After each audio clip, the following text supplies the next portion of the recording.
44. அப்பொழுது இயேசு பிதாவே இவர்களுக்கு மன்னியும் தாங்கள் செய்கிறது என்னதென்று அறியாமல் இருக்கிறார். நல்லா பாருங்க, இயேசு என்ன சொல்றாருங்க? யாரை பார்த்து சொல்றாரு? பிதாவே மன்னி. யாரை பார்த்து சொல்றாரு? யாருக்காக இந்த ஜெபத்தை செய்யறாரு? நல்லா கவனிக்கணும், நமக்காக தான்.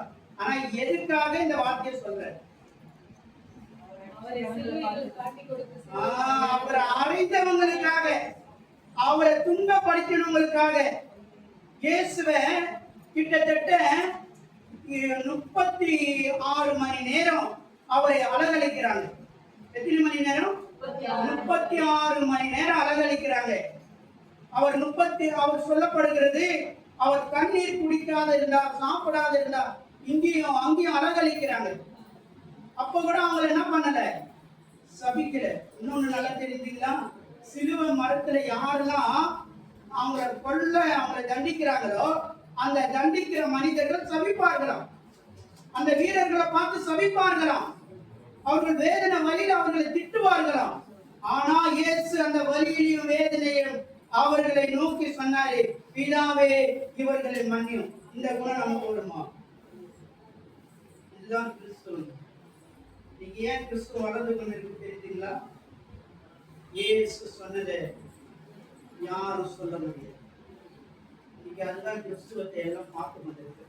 எப்படி ஒரு மனுஷனை கொல்றான், அடிக்கிறான், ஆணி அடிக்கிறான், காயப்படுத்துறான், அவனுக்காக போய் நன்மை செய்யணும்னு சொல்றாரு. எந்த தெய்வம் சொல்லியிருக்கு? எந்த குரான் சொல்லியிருக்கு? எந்த இதிகாசங்கள் சொல்லியிருக்கு? சாம அதிர்வன இந்த புத்தகங்கள்ல கூட சொல்லப்படல. ஆனா இயேசு என்ன பண்றாரு? ஏன் பகவத்கீதையில சொல்லப்படல, திருக்குறள்ல சொல்லப்படல, எதிலையோ சொல்லப்படல, இந்த வேதாகமத்துல இயேசு சொன்னார். அப்படி சொன்னத அவர் செய்த, அவர் உண்மையாகவே சிலுவையில ரத்தம் துடித்து சாகர நேரத்துல சொன்னார். யாரும் சொல்லல.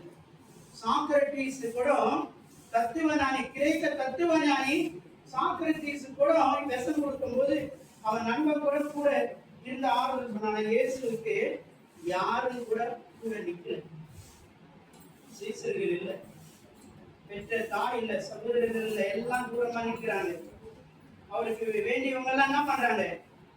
தூரம் நிற்கிறாங்க. ஆனா இயேசு கூட யாருமே இல்லை. ஆனா அவரும் பிதாவை தான், பிதாவை பார்த்து சொல்லுங்க, பிதாவே இவர்களை மன்னிங்க. Father, forgive them what to do.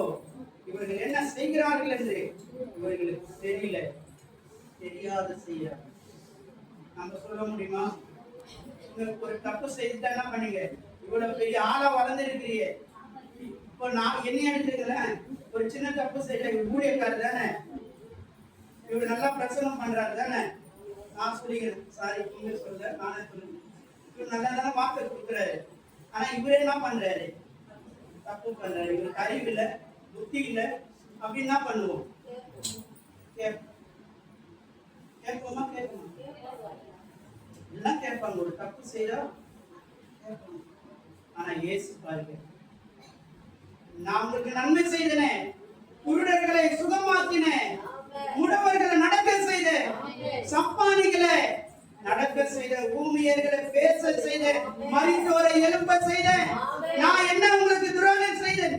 அந்த ஜனங்களை பார்த்து சபிக்கல, அந்த ஜனங்களை பார்த்து தூசிக்கல, அவங்களுக்காக ஒரு ஜெபம் பண்றார். பிதாவே இவர்களை மன்னியும். இந்த குணம் உங்களுக்குள்ள எனக்குள்ள வருமா? கிறிஸ்துவ தரித்திருக்கின்றா இந்த குணம் உங்களுக்கு. கிறிஸ்துவ உண்மையா நேசித்தினா இந்த குணம் வரும். அல்லேலூயா. ஏன் தெரியுமா? ஈரான், இஸ்ரேல், அமெரிக்கா நாடுகளில சண்டை நடந்து கொண்டிருக்கு. காரணம், நான் மன்னிக்க மாட்டேன். மன்னிக்காத தன்மையினாலதான் இன்னைக்கு அநேக மன்னிக்காத நிலையினாலதான் இன்னைக்கு யுத்தங்கள் நடந்து கொண்டிருக்கு, போர்கள் நடந்து கொண்டிருக்கு, அநேக ஜனங்கள் கொன்று குவித்துக் கொண்டிருக்கிறாங்க. இயேசு போல ஒரு மன்னிக்கிற குணம் இருந்தா நாடு செழிப்படையும், நாடுகள் ஒற்றுமையா இருக்கும். இந்த மன்னிக்கிற குணம், இயேசுவின் குணம் நமக்கு. இறுதியா ஒரு ஜெபம் கூட ஆண்டவர் சொல்றாரு. மத்திய எழுதின சுவிசேஷத்துல 6ஆம் அதிகாரம் 12ஆம் வசனத்துல ஒரு வார்த்தையை சொல்றாரு. வாசிங்க. நாங்கள் மன்னிக்கிறது போல எங்களுக்கு மன்னிக்கும். என்ன சொல்லி கொடுத்தாரு? ஜெபத்துல கூட என்ன சொல்லி கொடுத்தாரு? மன்னிங்க. அவர் பரம மண்டல ஜெபம் சொல்லி கொடுக்கிறார். அந்த ஜெபத்துல கூட என்ன சொல்லி கொடுக்கிறாரு? மன்னிக்கிற குணத்தை கற்றுக் கொடுக்கிறாங்க.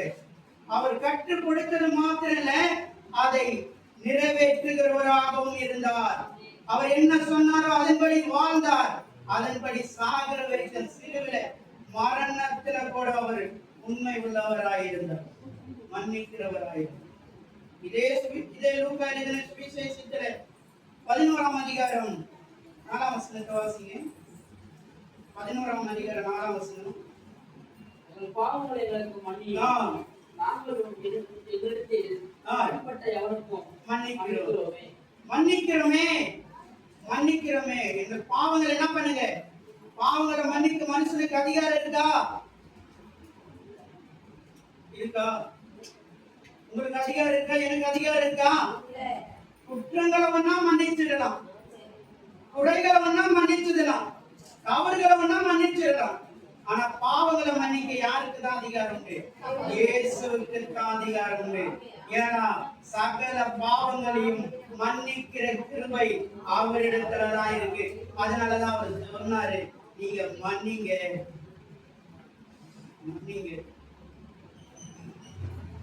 மன்னிக்கணும். எல்லாரையும் என்ன பண்ணணும்? மன்னிக்கிறோம். 7 வார்த்தை சாதாரண வார்த்தை இல்லைங்க. இயேசு ஜீவன் விடும்போது சொன்ன வார்த்தை, இயேசு சிலுவையில தொங்கிக் கொண்டிருக்கும் போது பேசின வார்த்தை. இன்னைக்கு ஒரு மனுஷன் சாகும் போது ஏதாவது ஒரு வார்த்தை சொல்லிட்டு போனா அதை எப்படி கடைபிடிப்பீங்க? உதாரணத்துக்கு நான் சாகிற நிலைமையில இருக்கிற உயிர் ஊசலாடி கொண்டிருக்கு. அந்த நேரத்துல சபையார் யாராவது வந்து உங்களுக்கு என்ன சொல்லுங்க நாங்க செய்யறோம் அப்படின்னு சொன்னா நான் என்ன சொல்லுவேன்?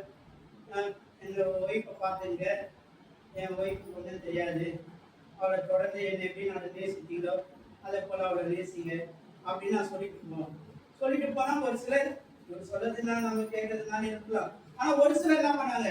ஐயோ அந்த பார்வையற்ற ஊழியக்காரா இருந்தாலும் ஒரு வார்த்தை சொல்லிட்டு போனாரு, அதை நிறைவேற்றுவோம் அப்படின்னு சொல்லி யாராவது என்ன பண்ணுவோம்? அதுல ஒரு நல்ல உள்ளங்கள் இருக்காதா? ஏதாவது ஒரு நல்ல உள்ள என்ன பண்ணாங்க? செய்வாங்க.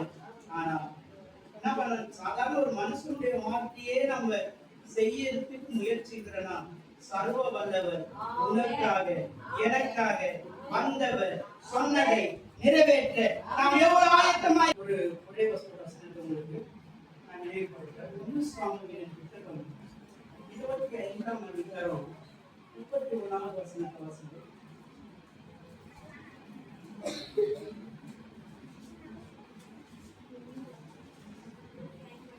25ஆம் அதிகாரத்துல 31வது வசனம்.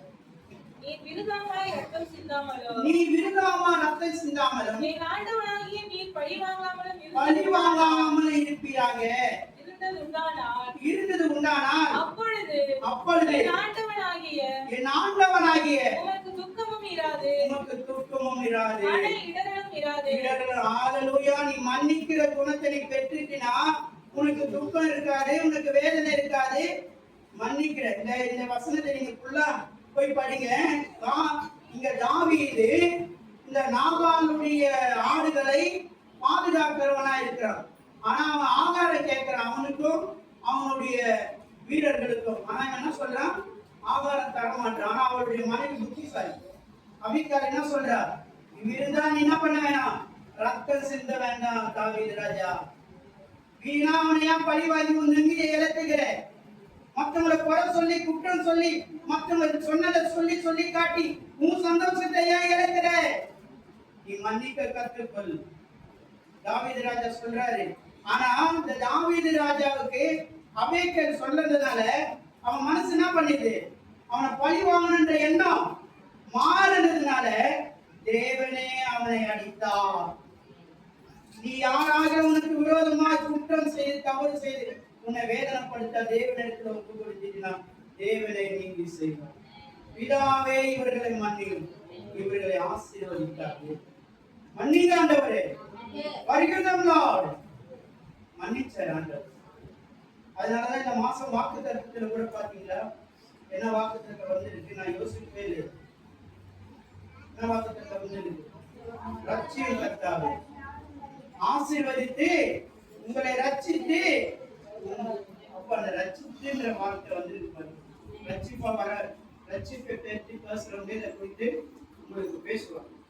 அதனால பிரியமானவர்களே, உங்களுடைய வாழ்க்கையில இயேசு பேசின இந்த 7 வார்த்தையில முதல் வார்த்தை மன்னிப்பு. நீதி இருக்கிற வார்த்தைகளை தெளிவாக நேரம் கருதி சுருக்கமாக பேசுங்க. கர்த்தருடைய ஆசீர்வாதம்.